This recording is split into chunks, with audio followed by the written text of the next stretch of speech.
Hi, my name's Corey Rosine. I am a graduate student at Fort Hays State University in the Transition to Teaching program. Go Tigers. I did my undergraduate degree at Fort Hays State University as well. Right now, I am putting together a web blog over a topic for a class called Educational Leadership. The topic is inclusive leadership. Now, I've put together a PowerPoint presentation. I'm going to go through the slides and I'll narrate them as we go through the slides. I've incorporated some videos into this to really get to the idea of what inclusive leadership is and how it's supposed to work to be effective. Now, I have leadership experience in my previous jobs. I spent some years being an environmental health and safety technician in my previous line of work, as well as being an actual department leader for the company that I worked for before becoming a teacher. I gained lots of valuable experience and knowledge on what it takes to effectively use a changing environment and raise others up to be leaders. So, one of the works that I use is a book called The Leadership Challenge. I use the 5th edition. This book is written by Jim Coase and co-authored by Barry Posner. It's a very good book. If you haven't read it and you are struggling with some concepts of leadership, you really want to get a grasp on them, read this book. It's absolutely worth it. I read it for a behavioral leadership class that I'd taken in my undergraduate program at Fort Hays State University. The article that I used called The End of Diversity is a very, very good article. It's put up by Martin Davidson. It talks about how diversity alone does not lead to inclusive leadership or create more effective, sustainable solutions for companies and organizations. I also used a interview, the transcript that was done. It's called Speaking of Psychology, The Good Peer Pressure. This is an interview done. Dr. Brett Lawrence from Florida Atlantic University. A lot of really good information about cognitive processes and how peer pressure itself is not always a bad thing. And I feel like you can really use some of these concepts as a leader to be able to more effectively get people on board with what you're trying to accomplish and get people to stay on task with their goals. I also have a couple of videos. First video that I have is called What is Inclusive Leadership? Now, this one is not a self-narrated video. It's pretty short. I think it's about maybe 3.5 minutes. I'm going to narrate that as it goes through. I found it on YouTube. It was posted by Emberin. And this is a team of gender diversity experts who work closely with listed companies, multinationals, and government bodies. The second video that I'm going to use is called The Biggest Mistakes a Leader Can Make. And this was posted by Harvard Business Review, and this is a group of people being interviewed and asked the question, what are the biggest mistakes a leader can make? And I think the first thing to understand about leadership is knowing where others have tried and failed in the past. The last video I have is called First Follower, Leadership Lessons from a Dancing Guy. It's posted by Derek Sivers. If you're not familiar with this video, it's a pretty awesome video. I felt like it was a good place to put it in at the end of my presentation here because it kind of really ties together everything that we'll be talking about with inclusive leadership. So, with that being said, I'm going to go ahead and switch the view on this so that way you can see my PowerPoint presentation and I'll narrate through as we go so you don't just have to read everything, and I may not just read off of the screen. I'll probably go off on a tangent here or there to discuss some things and ideas. If at some point I find it necessary that I need to return this around so that way I can really drive a point home to you, I will do that as I'm going through the presentation. So I hope you enjoy it, and I hope I can make this both enlightening and entertaining. As promised, here is my PowerPoint presentation. I titled it Inclusive Leadership, Bridging the Gap Between Misconception and Effective Leadership. Go ahead and get into this. I've got a little bit of a brief background for you. kind of based off of things that I've learned in my own experience and things that I've picked up from reading books and listening to others and watching videos. All right, biggest thing I've learned, management, though it is important, is absolutely not leadership. All right, managers are the people who make sure that those in leadership positions have the resources that they need. They're also the ones who put limitations on resources available. All right, so management is important. Don't ever think that it's not. It is. We need people in those positions. We need those people who can make the hard decisions when they need to be made. That being said, leaders are a diverse group of people. All right, they come in all shapes, sizes, cultures, religious beliefs, no religious beliefs. The sky's the limit. Now, for a long time in the beginning of the 20th century, there was the great man theory where they believed that leaders were born natural. You were a naturally born leader. Right? Now, research shows that leaders are made. They're not born.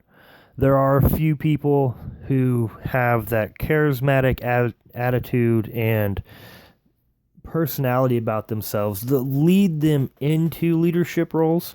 And they kind of just fall into that naturally. It really makes up a small portion of the leaders in our world today. Right? And we live in a world that values personal freedom. People don't like to just be told what to do all of the time. People like to be able to have choices in what they're doing. They like to understand the reasons behind why they're doing what they're doing. All right? They like to understand the costs of those, and that makes a difference. All right? So power is great. It's a great tool. Keep it in your toolbox. Use it when you need it. Overuse of power historically has led to rebellion, and it just never works out in the end to be a tyrant. So, true leaders build authority. They do this by creating relationships through being genuine. They keep their mind open for new ideas. They listen to their followers, right?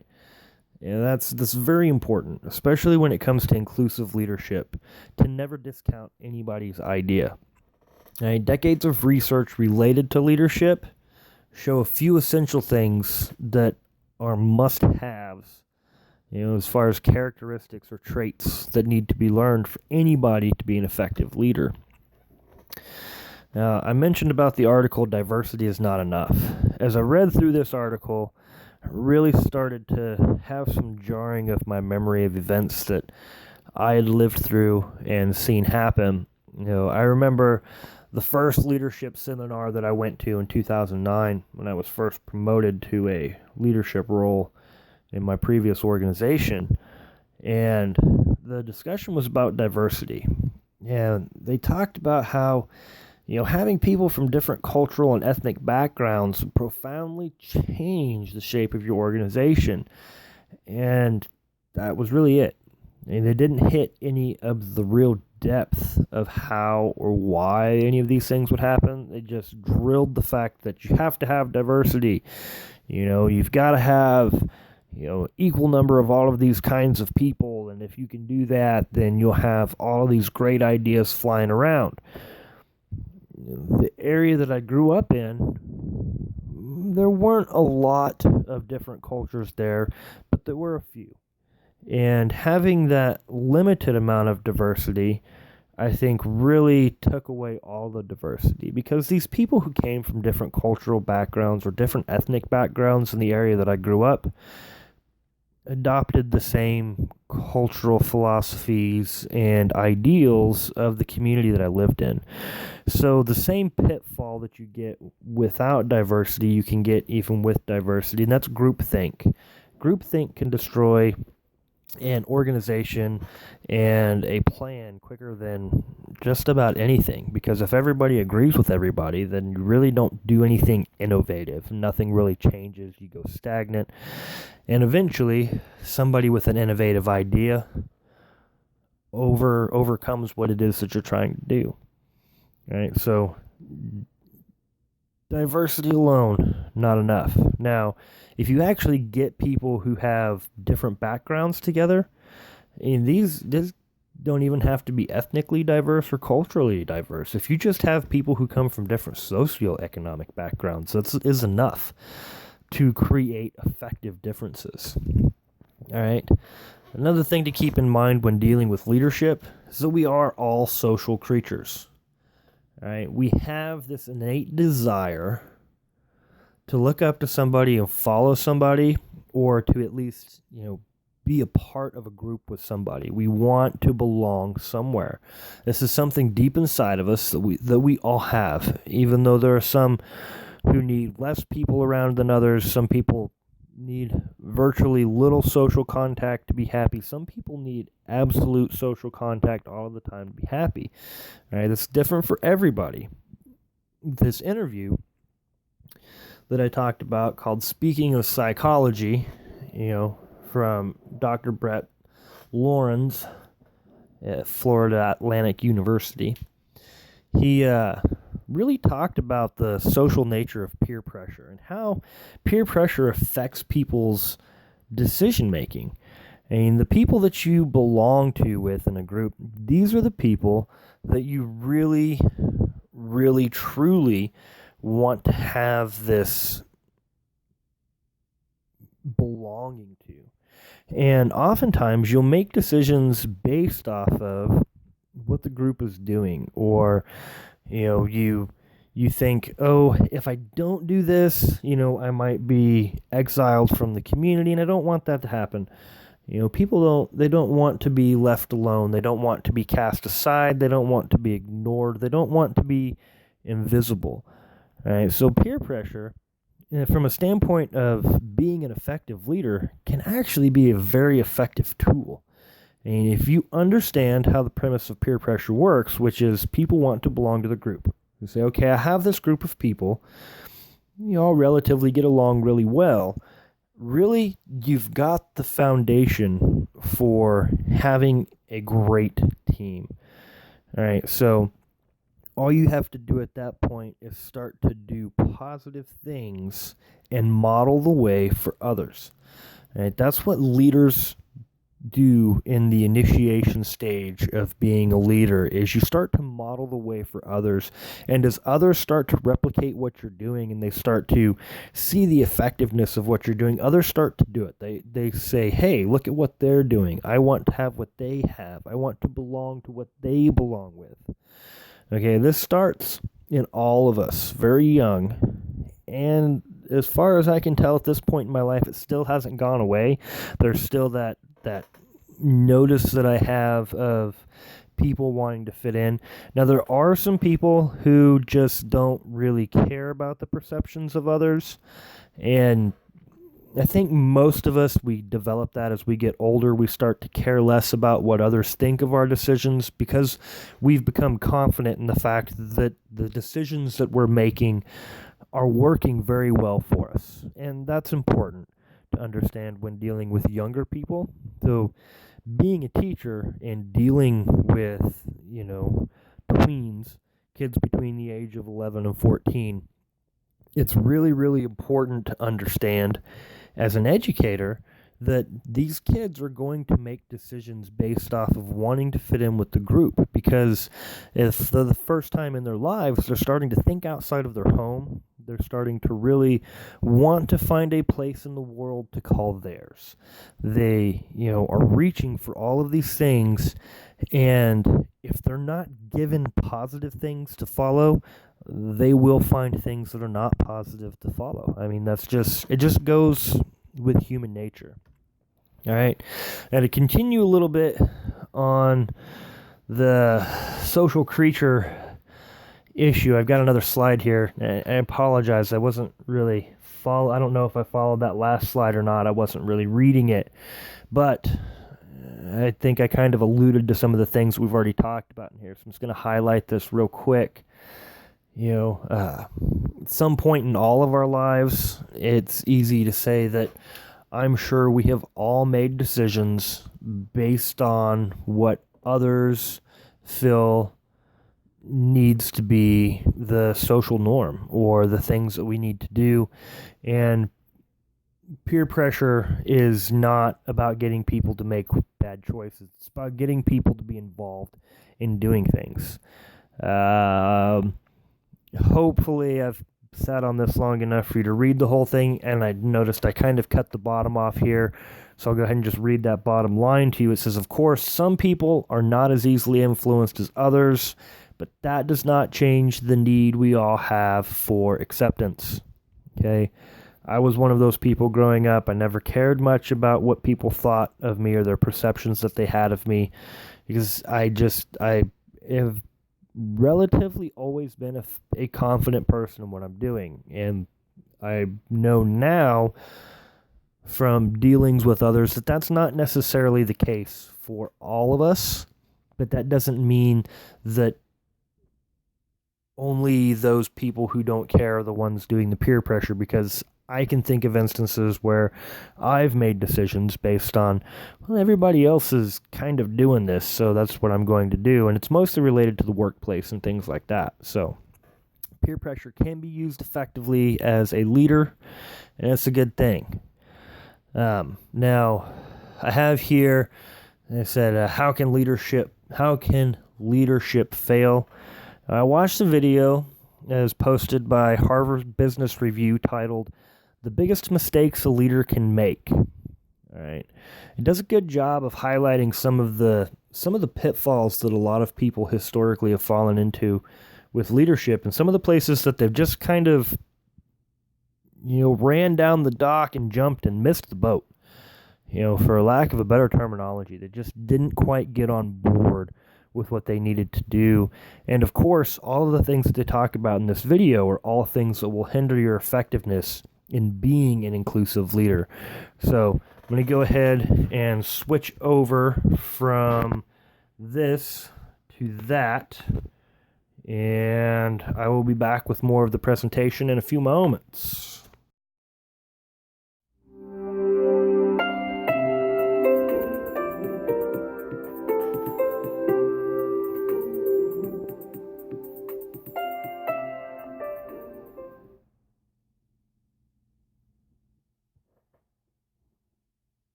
The most significant mistakes so many leaders have made in the last 20 years, and it's very upsetting to me, is that they put their self-interest ahead of the best interest of the institutions or the organizations they run.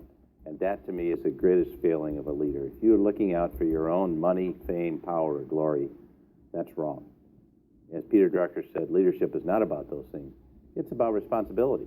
And I think it's a deep responsibility you have to the people you work with, your customers, your employees, your shareholders, and all those constituencies you represent. And that's an obligation. And carrying that responsibility out is the essence of good leadership. I think the biggest mistake that a leader can make is betraying trust. It's something that's very, very valued in the relationship between leaders and everybody else. And if you break that one, none of the rest of it's going to matter. The biggest mistake a leader can make, I believe, is being certain.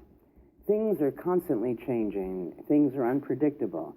When we confuse the stability of our mindsets with the stability of the underlying phenomenon, we act as if we know.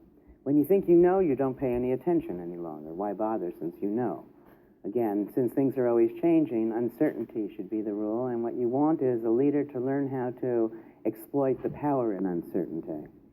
Gosh, I think probably to not to live up to their values. Leaders who espouse values but don't deliver them are very rapidly found out and very rapidly turned over. So I think that's probably the biggest crime a leader can commit. And I think, of course, this is one aspect of the reason why I think there's so much leader churn today. I think to be so overly enamored with their vision that they lose all capacity for self-doubt. You oftentimes see, and I think it's the flip side of good leadership, of inspiring leadership, of passionate leadership, is that sometimes you can get caught up in becoming absolutely completely single-mindedly focused on the pursuit of a purpose, and that moves from being from being a passion and a purpose to becoming an obsession. And at that point, perhaps when you're the most inspiring, because that becomes your whole life, your whole world, and that's what you're trying to do and pursue and get others to do. You can also be the most vulnerable, because in fact you might lose the capacity to look at what are the consequences of what you're trying to do. What other ways might there be? What are the voices that you might be disenfranchising in that passionate and relentless pursuit?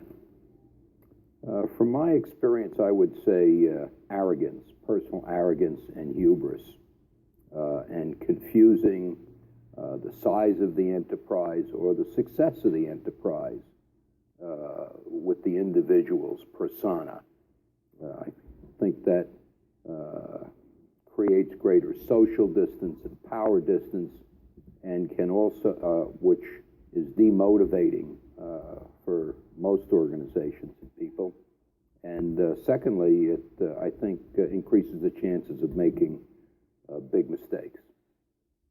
I think the biggest mistake a leader can make is potentially acting too fast and executing before actually thinking through the issue.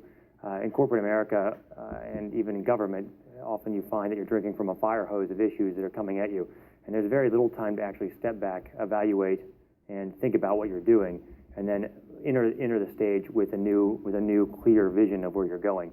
Most of the time, it's very much a harness the flow of issues and address those. So realistically, my opinion is the best thing a leader can do is take a step back from the situation with their management team, seek advice, think through it, even if it is a 5-minute process, and then move back to execution. This stepping back is both good in the short term in solving issues, but also in long-term management and thinking through strategy for a firm. There are two big mistakes that leaders can make. My understanding of the research and my experience with leaders is we're very, as followers, and I think we're very Catholic with a small c. We'll accept almost any leadership style. Little leaders, meek leaders, tall, big, loud, short, tall. We're very eclectic. We're very forgiving on leadership, a whole range of leadership styles, as long as two things are true. One, and we're great at sniffing the first one out. As soon as we get a first little sniff that it's all about the leader instead of something else in the service of something bigger, if my efforts are all about her or all about him, that's the first sin. So that's the first big mistake. It has to be about something larger than yourself.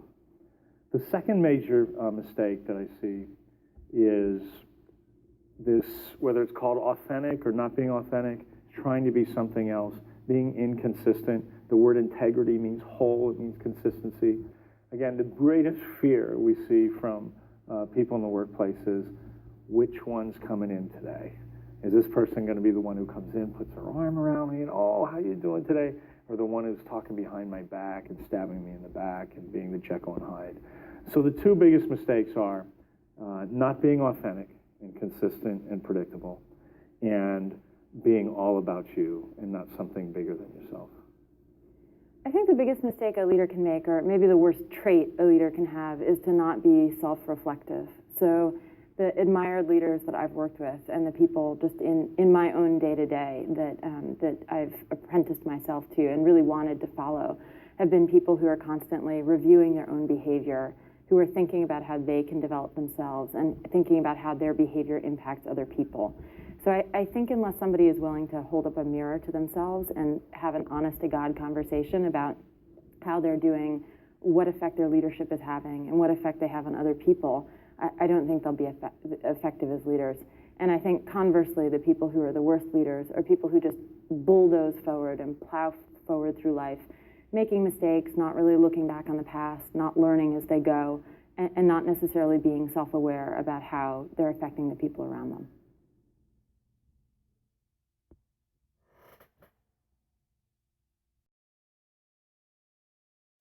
Okay, so after that little video, hopefully you're able to pick up on some of the things that they were talking about and they made sense to you. And all of these people chose something to say about things that leaders have chosen or things that they have just overlooked doing that have caused, leadership to not be successful. All right. Now, some of the pitfalls any leader should avoid. Here are the key things that I picked up are self-serving interest, lacking integrity, focusing on personal vision rather than the big picture, thinking you have everything figured out and not continuing to learn, not reflecting on the effectiveness of the process, and no self-reflection of one's own effectiveness. All right, these are kind of the big key things that I've learned myself over the years as well. There were a couple of these that I hadn't actually thought about, but one of them, of course, the reflection of the effectiveness on the process. That was new for me, so I intend to incorporate that into my toolbox of things in the future as I move forward as a leader. Now, this next slide kind of takes us a little bit back to the diversity, and the main point of what is inclusive leadership is the video that we're going to watch here is titled, I don't remember if I mentioned this or not in the intro, but this video is not self-narrated, so I will go ahead and do the narration for you as the video goes, and we'll go ahead and watch that now.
Okay, so scratch me narrating that last video as I said I was going to.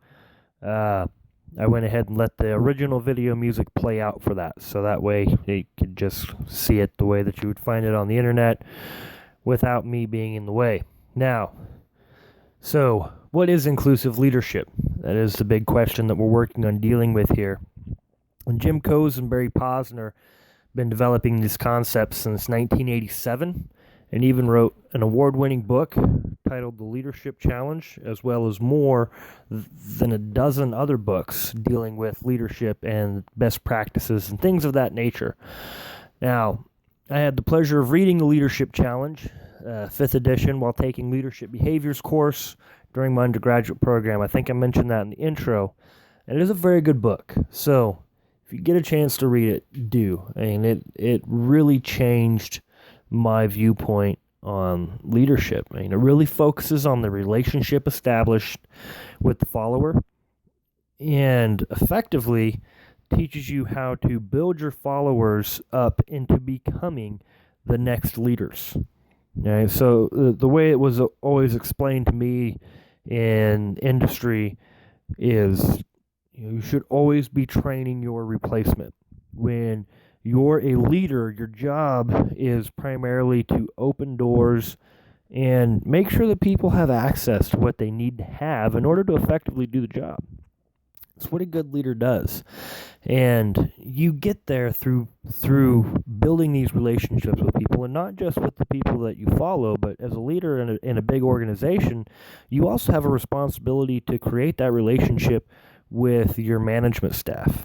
And if you can use those same concepts and things that you're doing in leadership with the people in the management staff, it can get you a long ways in the world.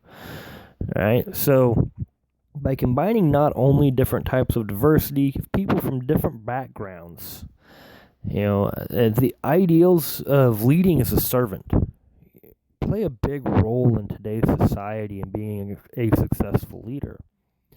And now, for me, the heart of inclusive leadership, based on research I've done and experiences I've had, and what I believe make up the primary components of being an inclusive leader, leadership requires a vision beyond one's own interests, right? You have to lead people to the bigger picture. You have to remember when you're a leader that you are a very small cog in a very big machine. Okay?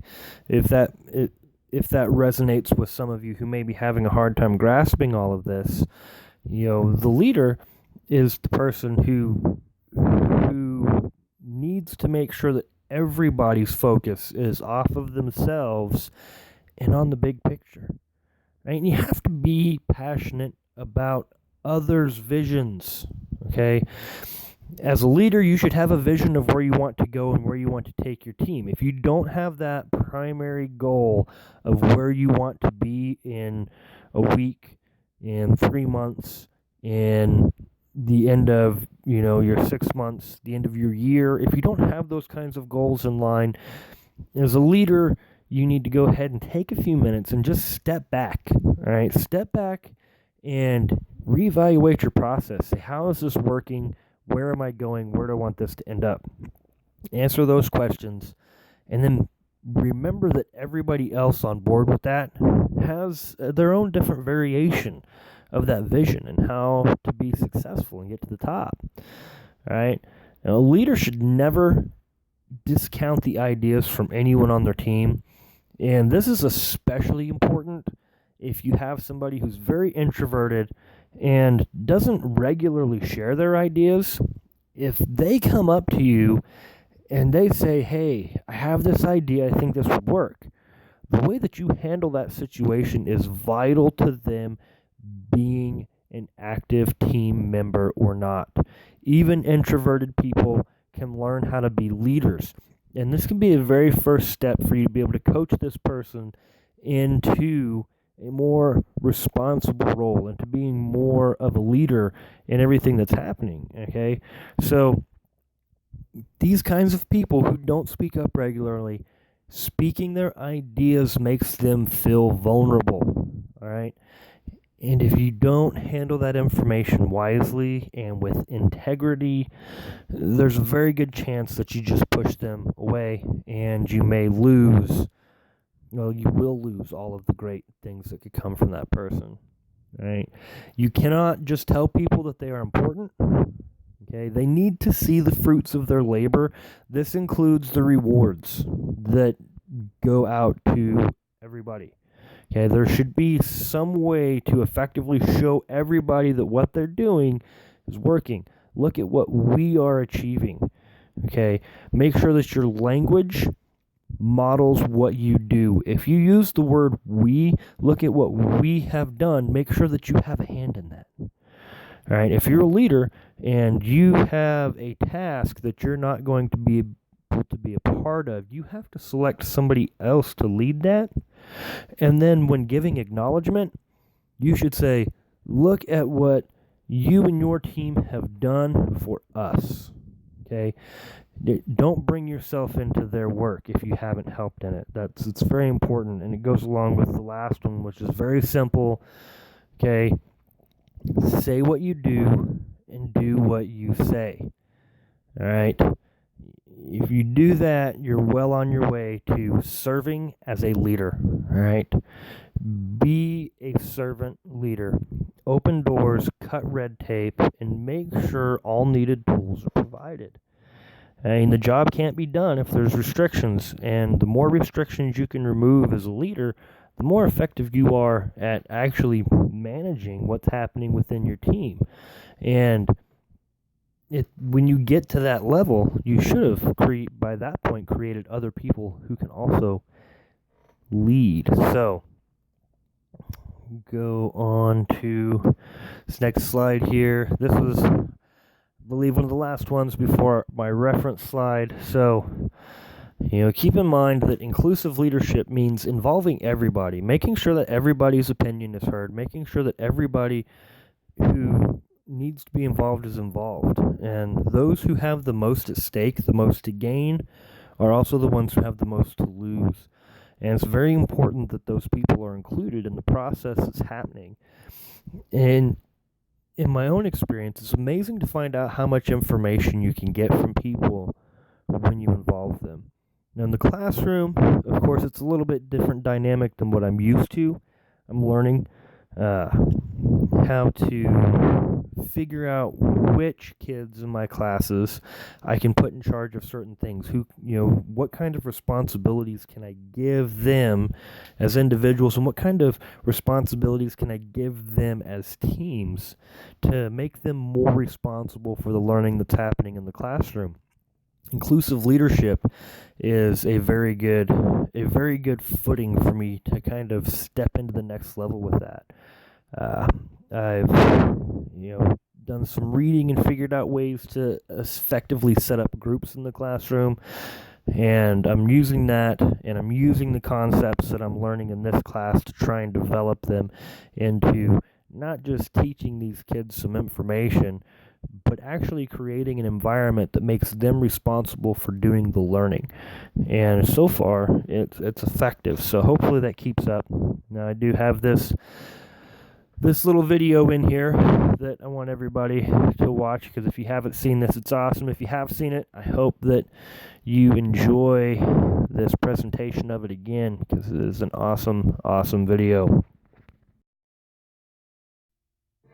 If you've learned a lot about leadership and making a movement, then let's watch a movement happen start to finish in under 3 minutes and dissect some lessons. First, of course, a leader needs the guts to stand alone and look ridiculous. But what he's doing is so simple, it's almost instructional. This is key. You must be easy to follow. Now here comes the first follower with a crucial role. He publicly shows everyone else how to follow. Notice how the leader embraces him as an equal. So it's not about the leader anymore, it's about them, plural. Notice how he's calling to his friends to join in. See, it takes guts to be a first follower. You stand out and you brave ridicule yourself. Being a first follower is an underappreciated form of leadership. The first follower transforms a lone nut into a leader. If the leader is the flint, the first follower is the spark that really makes the fire. Now here's the second follower. This is a turning point. It's proof the first has done well. Now it's not a lone nut and it's not two nuts. 3 is a crowd and a crowd is news. A movement must be public. Make sure outsiders see more than just the leader. Everyone needs to see the followers because new followers emulate followers, not the leader. Now here come 2 more people, then 3 more immediately. Now we've got momentum. This is the tipping point, and now we have a movement. As more people jump in, it's no longer risky. If they were on the fence before, there's no reason not to join in now. They won't stand out, they won't be ridiculed, and they will be part of the in crowd if they hurry. And over the next minute, you'll see the rest who prefer to stay part of the crowd, because eventually they'd be ridiculed for not joining. And ladies and gentlemen, that is how a movement is made. So let's recap what we've learned. If you are a version of the shirtless dancing guy, all alone, remember the importance of nurturing your first few followers as equals, making everything clearly about the movement, not you. Be public, be easy to follow. But the biggest lesson here, did you catch it? Leadership is overglorified. Yes, it started with the shirtless guy, and he'll get all the credit, but you saw what really happened. It was the first follower that transformed a lone nut into a leader. There's no movement without the first follower. See, we're told that we all need to be leaders, but that would be really ineffective. The best way to make a movement, if you really care, is to courageously follow and show others how to follow. When you find a lone nut doing something great, have the guts to be the first person to stand up and join in.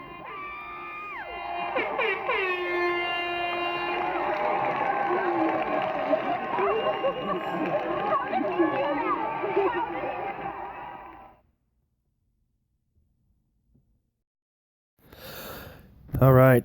Again, I hope you enjoyed that video, and I hope this presentation wasn't extremely boring. I hope that you were able to learn something from it that has some value. If you liked it, please, comment or share it with whomever you think might enjoy this. Apologize if it was a little bit lengthy. Again, though, it was class presentation. I need to make sure that I focused on all of the things that needed to be done. References you see here, you have all of my videos and things that I read to gather information and ideas about putting all of this together, and make sure that this slide plays long enough for you to be able to get any needed information or titles off of there. And hopefully that long minute was enough. So, that being said, and this being done, thank you for watching. Again, my name is Corey Rosine, and if you made it this far, I really appreciate it. Thank you. Have a great day.